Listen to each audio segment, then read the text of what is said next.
Buenas noches a todos, a todas y a todes. Mi nombre es Enrique Castro Vargas y este es un capítulo más de Años de Lucha. El día de hoy comenzaremos comentando las alternativas del Plan Bukele en Perú y para América Latina. Y terminaremos con una interesante entrevista al sociólogo Daniel Pontón, docente del Instituto de Altos Estudios Nacionales en Ecuador. Estos días, diferentes representantes del Pacto Liberal Medieval han elogiado el plan de control territorial de Bukele en El Salvador. Lo que olvidaban, o quizás lo que vienen sugiriendo, es la necesidad de perder todo tipo de equilibrio democrático en aras de una deseada seguridad. Lo primero y más relevante es contextualizar El Salvador, país que hasta el 2015 tenía una tasa de homicidios que alcanzaba los 100 homicidios cada 100.000 habitantes y que antes que llegue Bukele en el 2019 había logrado un descenso hacia 37 homicidios cada 100.000 habitantes. Y de inicio de su gobierno hasta antes de decretar este régimen sostenido de excepción, la tasa se había reducido a 17 homicidios cada 100.000 habitantes. En la actualidad, llega a tener 7 homicidios cada 100.000. En segundo lugar, la dinámica de construcción de pandillas en El Salvador ha sido a partir de la fórmula de exclusión, castigo y retorno. Desde su historia inicial en las calles y cárceles de Los Ángeles, Estados Unidos, y su retorno obligado a El Salvador, han pasado por diferentes experiencias de mano dura y super mano dura, decantando en organizaciones más mutables, más flexibles, invisibles incluso y amplias en sus estructuras. Tercero, la ubicación geográfica de El Salvador para el crimen transnacional no se mide necesariamente por el número de homicidios, sino por su participación en el freno de los negocios transnacionales que requieren de la ubicación de El Salvador, único país que adopta el Bitcoin como moneda. Cuarto, en ámbitos operativos, el estado de excepción es acompañado de tres dimensiones: el control de las cárceles, poniendo un énfasis en comunicaciones, la interrupción del financiamiento y el fortalecimiento de los cuerpos de seguridad. En una segunda fase de recuperación social y espacial, ya existe un temprano endeudamiento con el Banco Centroamericano de Integración Económica y la deuda pública ronda el 90% del PBI. Aquí algunos comentarios puntuales. El control de las cárceles es sumamente importante para cualquier política de seguridad, sobre todo en el ámbito de comunicaciones. En el caso peruano existe una política nacional penitenciaria del año 2030, en donde hay dos énfasis importantes en respecto. El primero es de seguridad interna, poniendo énfasis en el control de las comunicaciones. Incluso se planteó el hecho de que no se busque paralizar las comunicaciones en el espectro electromagnético, sino que al contrario se busque interceptar las comunicaciones existentes. Esta política también incluye un ámbito postpenitenciario de acompañamiento cuando se sale de la cárcel. Otro elemento importante de estas dimensiones del control territorial es la interrupción del financiamiento. En cuarto lugar, lo que busca, además del control territorial, es un amplio despliegue disuasivo. Estos despliegues disuasivos son altamente caros cuando se construye con pie de fuerza únicamente y por personal de control, aunque no cabe duda que en determinados lugares se requiere una entrada conjunta de este pie de fuerza, pero siempre, siempre con un plan de inteligencia y estrategias diferenciadas por tipos y niveles de prevención, una prevención rigurosa y no generalizada en pobres y desempleados. Quinto, existen instrumentos de gestión actualmente en Perú, por ejemplo, pero no parece haber gestión. Se atribuye responsabilidades a otros y sobre todo a las normas procesales y no a las normas que crean y facilitan la presencia de crimen organizado. Si un paquete de normas debe discutirse, es aquel que permita al Estado recuperar toda la dinámica de mercado y los territorios que se encuentran ahorita en manos criminales. Sexto, a nivel local existen muchas formas de actuación. Estamos terminando el octavo mes del año. ¿Cómo van las ejecuciones presupuestales de los municipios en materia de seguridad ciudadana, su PPC, su PP 030? Acompáñenos ahora en una interesante conversación con Daniel Pontón del Ecuador. Buenas noches, bienvenidos a Años de Lucha. Mi nombre es Enrique Castro Vargas y hoy nos acompaña Daniel Pontón. Él es docente del Instituto de Altos Estudios Nacionales del Ecuador y experto en materia de seguridad ciudadana, y nos va a acompañar hoy día. ¿Cómo estás, Daniel? Hola, Kike, un gusto. Saludos muy cordiales y gracias por la invitación. No, gracias a ti por el tiempo. Empezar primero por este caso que nos ha sorprendido en América Latina, solidarizamos, que ha sido el asesinato del candidato Villavicencio. De ahí, ¿era realmente Villavicencio un candidato peligroso y que iba a llegar a la presidencia, que iba a disputar el balotaje? ¿A qué se debe estas causas de violencia que han llegado a niveles políticos o actores políticos? Bueno, este año ha sido muy complicado para el Ecuador en función de asesinatos contra políticos. No es el primero.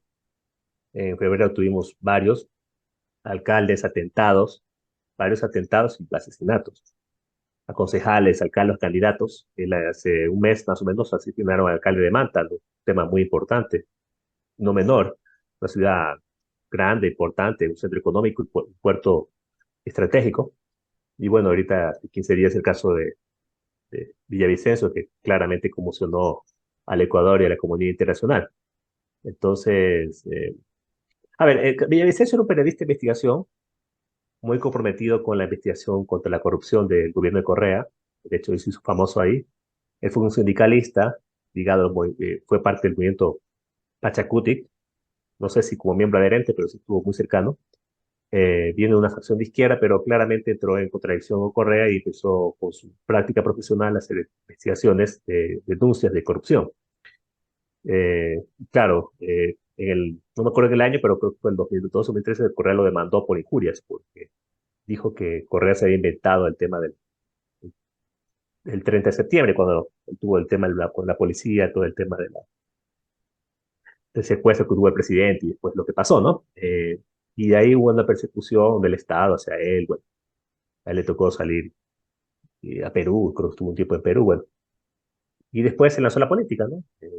Y claramente fue un opositor radical, ¿no? De hecho, las investigaciones que él hizo llevaron a que al presidente Correa se lo juicio, ¿no? Caso Arroz Verde, ¿no? El caso también tuvo que ver con el caso de Odebrecht. Ujú. Es decir, estuvo mucho metido en denuncias y claramente fue un contradictor nato, ¿no? Muy confrontativo. Y también investigó casos como el caso Las Torres, perdón, caso que estuvo ahorita involucrado el presidente Moreno, no recuerdo el nombre. También empezó por investigaciones de Villavicencio, es decir, tenía muchos frentes, ¿sí?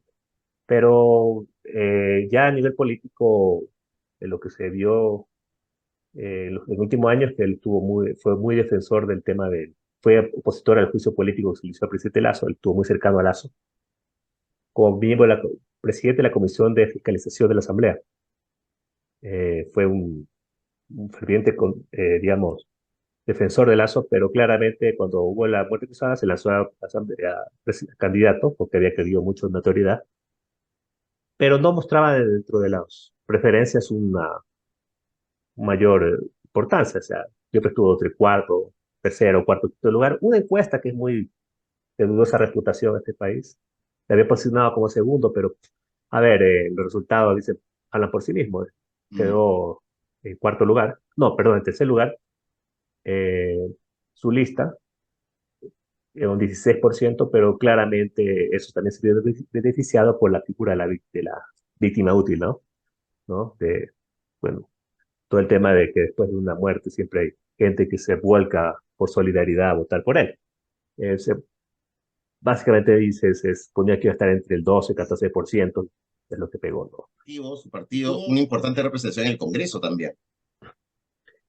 A ver, el movimiento que él construyó fueron una adhesión de varios movimientos, uno de él, y ahí está muy ligada a una persona que él había denunciado anteriormente, que era la ministra María Paula Romo. Fue ministra en la época de Moreno, fue su ministra de gobierno y fue la que frenteó todo el paro, las manifestaciones del 2019 y que fue acusada de ser una violenta y bueno, muy comprometida con el tema policial, ¿no? De hecho, su principal candidato a la asambleísta fue un ex comandante de la policía y ex ministro, el general Carrillo, y bueno, tiene mucha relación con la policía actual, con los mandos altos de la policía, pues por ser ministra, tuvo muchos vínculos. Y claro, después de su destitución como ministra en el año 2020, se fue a vivir a Estados Unidos y bueno, tiene mucho vínculo con la embajada, ¿no? A pesar de que ella en sus pasados fue también correísta, ¿no?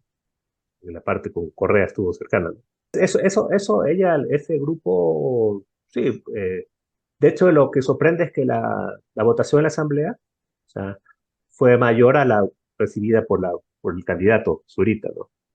Y eso es interesante porque de alguna otra forma no, siempre el candidato acarrea de forma similar la votación de asambleístas.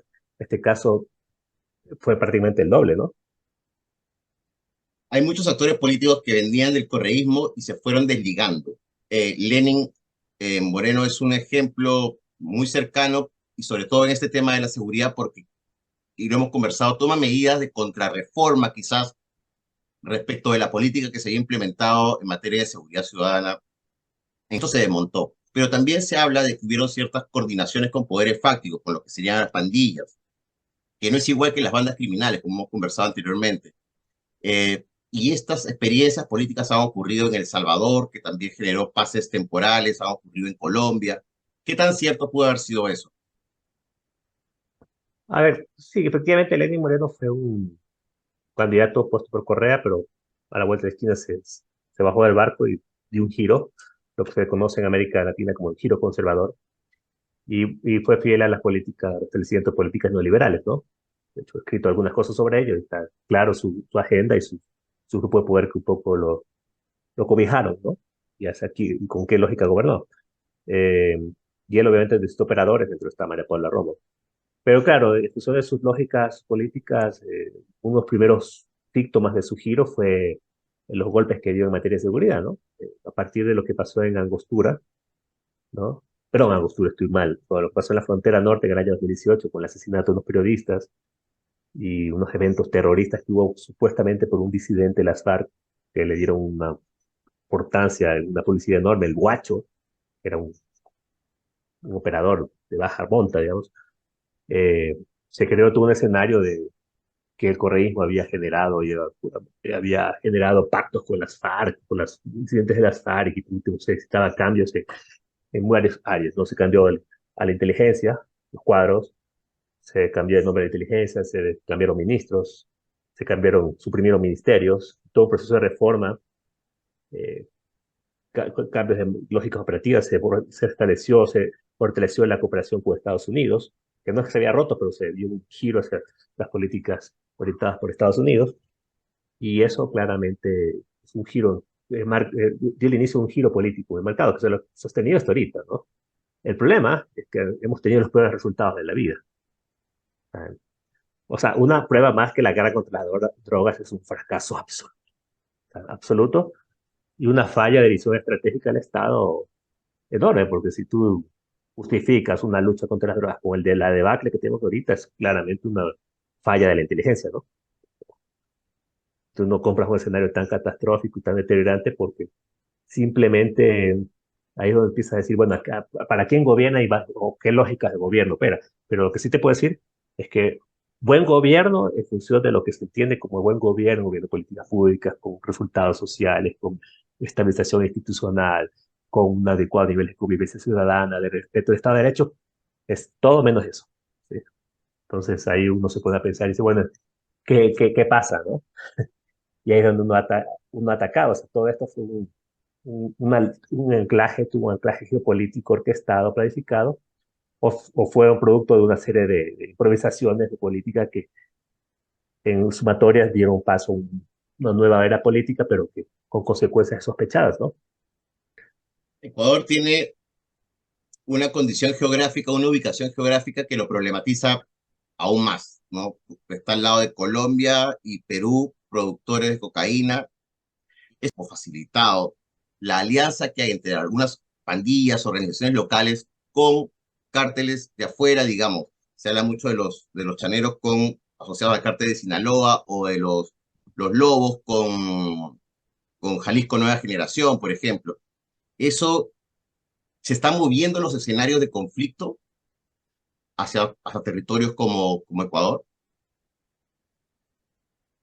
Sí, bueno, yo creo que Ecuador, lo que tú hablabas de respecto al tema del narcotráfico es un hecho. A ver, el narcotráfico no es nuevo en Ecuador, ¿ah? Ojo. O sea, si tú me pones a ver, la operación de carteles Sinaloa en el Ecuador data hace más o menos 24 o 25 años. Y de hecho hay evidencias, ¿no? Periodísticas, judiciales, etcétera, de eso. El mío Chapo lo relató, de nuevo. Y es porque, bueno, claramente Ecuador era un sitio de salida de drogas, por su ubicación en la ruta del Pacífico, etcétera, etcétera, y todo lo que es la repliegue de cultivos de Colombia es Ecuador, ¿no? Y por lo tanto Ecuador es una serie de salida natural de drogas. ¿Que es un proceso? Sí. ¿Por qué ahorita detona la violencia y la debacle? Es un gran tema, ¿no? Eso me parece que... A ver, lo que sí podemos ver es que el narcotráfico se ha incrementado, pero es un fenómeno mucho más estructural y mundial. El problema del narcotráfico es, en Colombia es un problema, inclusive el kilo de coca está denunciado, ha disminuido su precio de una manera sustancial. Y esa dinámica la comprendemos muy poco en el Ecuador, ¿no? Porque, por ejemplo, el precio del gramo en Holanda, en Estados Unidos, sigue siendo el mismo. Entonces, ahorita lo que estamos haciendo es que los narcotraficantes compran barato y venden un precio. Entonces, es un negocio criminal redondo, ¿sí? Y eso no se entiende mucho aquí en el Ecuador, pero, en fin, o sea, lo que hace hay una mayor penetración del narcotráfico. Eh, Ahora, todo lo que implica supuestamente acuerdos, es complicado establecerlo aquí. Yo realmente es un terreno de especulación y es fácil de caer en juicios de adaptaciones políticas, de usos políticos en función de un supuesto rigurosidad académica. Sería muy poco honesto mi parte de hablar así, ¿no? O sea, yo creo que cuando analizas narcotráfico tienes que es un mercado, y todo lo que haces o dejas de hacer por parte de un gobierno afecta a uno, favorece a otros. Yo podría decir, a un gobierno pactó con el narcotráfico para que el Ecuador sea un hub de las drogas, como se dice ahorita. Es complicado, pero lo que sí te puedo decir que eso, si que Ecuador se ha convertido en eso es un producto de una serie de factores estructurales, exógenos y endógenos, que han contribuido a eso. Que hay una, como se dice, narcosocialismo. Esos son juegos de la política, ¿no? Ahora, todo lo que ha hecho Lazo en las elecciones, de hecho, están favoreciendo a unos, ¿no? Podemos decir que también es un narcogobierno. No, no me atrevería a decir que eso es así. Lo que sí es un gobierno responsable es la capacidad de las instituciones de poder resolver ciertos problemas, como por ejemplo la violencia, el crimen, ¿no? Las bandas que operan, las estructuración de esas bandas y la judicialización de esas bandas y evitar que eso corroa y corrompa al Estado, ¿no? Eso es responsable un gobierno. Entonces, también un poco el problema de la política es que se mete en eso y distorsiona un poco un buen análisis de lo que está pasando, ¿sí? Ahora sí, eventualmente Correa hizo algunas, por ejemplo, con respecto a lo que habíamos hablado, en el año 2018 hizo un acercamiento con un grupo de pandillas, que es una herramienta de política pública, ¿no? Que tiene que ver con prevención social del delito, tú, bueno, te das posibilidades de reinserción, eso lo hace cualquier gobierno que se medianamente busque mecanismos alternativos, no judiciales, no penales, para resolver problemas de conflictos sociales. Y yo no creo que eso esté mal. Que eso se haya satanizado, me parece que es un juego terrible, ¿no? De la deshonestidad política que puede haber en muchos actores con respecto a buscar qué está pasando en el país actualmente, ¿sí? Y bueno, sí que hubo acuerdos, por lo general yo no creo que la reducción de que hubo de homicidios en la década pasada haya sido producto de un acuerdo, un pacto mafioso, porque como te repito, los pactos mafiosos por lo general son de corto plazo y nunca han funcionado, por más que se han repetido, y creo que es más para la literatura, para el cine y para la prensa especulativa, que habla de cosas que no existen, porque toda persona, El Salvador habló de pactos, de acuerdos con pandillas, y a la noche en la esquina se revertían y volvía a estallar la violencia, hasta que llegó Bukele, ¿no? Y ese es otro cuento, ¿no? Ese es otro cuento, pero un cuento que también se ha expandido en América Latina, ¿no? De buquelizar la política pública de seguridad ciudadana. Probablemente también se hablaba de Ecuador, pero antes de llegar a esa pregunta, quería tocar previamente el tema de las cárceles, ¿no? Porque este escenario de mayor violencia se ha trasladado principalmente a la cárcel.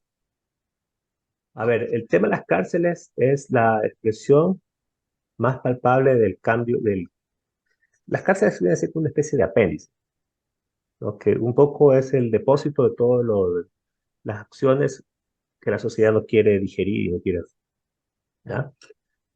No la quiere asimilar. Por lo tanto, ahí están los conflictos primeros, ¿no? Cuando los estados entran en crisis, por lo general lo primero que se pone en crisis son las cárceles, como, como una especie de un eslabón, el último eslabón de un estado, ¿no? El estado se hace no estado. Y eso es un poco de la práctica de América Latina, ¿no? Que son las cárceles para los gobiernos latinoamericanos. Pero en Ecuador la crisis carcelaria fue un proceso también, ¿no? Al principio empezó con violencias, con disputas, con un número de muertos menores, hasta que eclosionó una crisis enorme. Entonces, el problema es que es una muestra, la cárcel sí es reflejo de un fracaso absoluto de un Estado. O sea, las cárceles, yo digo, es la expresión máxima del control social. Para eso son hechas. O sea, no puedes decir que no. Para eso leemos Foucault, para eso pasamos analizando el poder, es la cárcel, ¿no? Entonces, si un Estado que no controla una cárcel, pues no es Estado, o sea, imagínate. Entonces, pero por lo menos no controla su perímetro y no evitas que se maten. Y ha habido masacres en América Latina, muchas. Perú ha vivido, pero no tan repetidas, ¿ya? De hecho, a veces estos temas son producto de las contradicciones que hay en el mundo carcelario, pero los estados implementan medidas para frenar eso. Y el Estado ecuatoriano ha sido un fracaso absoluto en cómo parar eso. Eh, yo no creo que el gobierno ni de Moreno ni de Lazo han hecho absolutamente nada en las cárceles. Lazo lo que hizo fue implementar el pie de fuerza de los custodios. Eso es un punto en una enorme marea de cuestiones que deben hacerse y que no ha revertido en absoluto el tema. Entonces, estamos cosechando eso. Yo creo que el gran problema de las cárceles es que el problema del conflicto carcelario se extendió a las calles y ha complejizado todas las áreas de la seguridad del país, ¿no? Entonces, es un entendimiento muy miope de lo que un Estado debe hacer para controlar un problema que se vecinaba mayor y que no quisieron entender así. Sí, eso me parece que estamos pagando factura de eso, ¿no? La miopía del Estado y, claro, lo que hacen es patear el Estado neoliberal, lo que te hace es patearte el problema hacia adelante, lo que te hace dar medidas de corto plazo, extremadamente superficiales, ¿no? Pero no entienden cuál es la dimensión de largo plazo de eso, ¿no? Entonces, ahí lo que estamos viendo es una ausencia de un Estado en su máxima expresión. Entonces, eh, sí, yo creo que el tema carcelario de Ecuador es para un caso de estudio para la seguridad internacional, ¿no? A nivel mundial. Obviamente. Ahora, para cerrar la conversación, que te agradezco, pero que tiene que ver con las cárceles también, ¿no? Pero con algo que se mediatiza en América Latina, que es el Plan Bukele.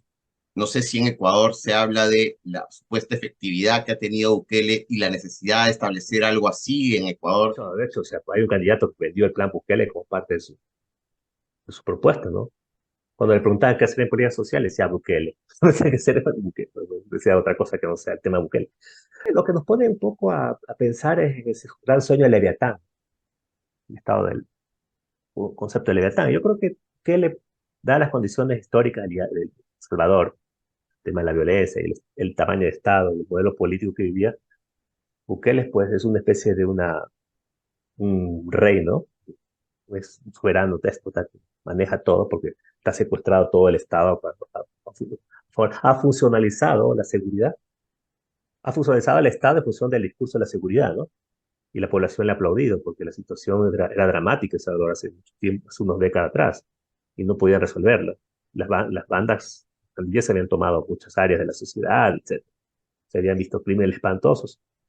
Eh, a ver, pero creo que la situación habrá que estudiar un poco. Yo no soy especialista en temas de El Salvador porque emergió Bukele, es un político, digamos, conocido en su país, fue alcalde, tengo entendido. Hizo una carrera política donde se posicionó como, ganó una elección como empresario, no sé si como puso en su discurso la bandera de la seguridad. Lo que sí sé es que una vez que se tomó el poder, funcionalizó el tema y lo hizo, expandió su capacidad de influencia en todas las áreas, legislativo, fiscalía, judicial. ¿Ya? Eh, yo no creo que Ecuador actualmente tenga las condiciones para eso, porque hay una fractura, una fractura, fragmentación del poder político muy fuerte. Entonces, cualquier persona que quiera vender fenómeno Bukele tiene que ver hasta qué punto puedo ser un Bukele. El único que en su momento fue un Bukele aquí fue Correa. Compró todo. Y de hecho disminuyó la tasa de homicidios. Nosotros tuvimos un Bukele.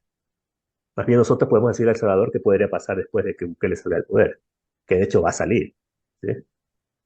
Y de hecho lo van a atacar siempre los actores que hablan de liberalismo, de que no tanto Estado, que mayor iniciativa individual, pero ya vamos a ver en qué deriva el sistema carcelario de Bukele cuando le empiezan a recortar los presupuestos, Y cuando el está sistema, endeudado.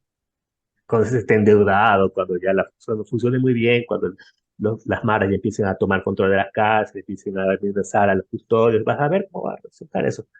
Entonces, En el largo plazo, la pregunta ¿es sostenible el tema Bukele? Buena pregunta.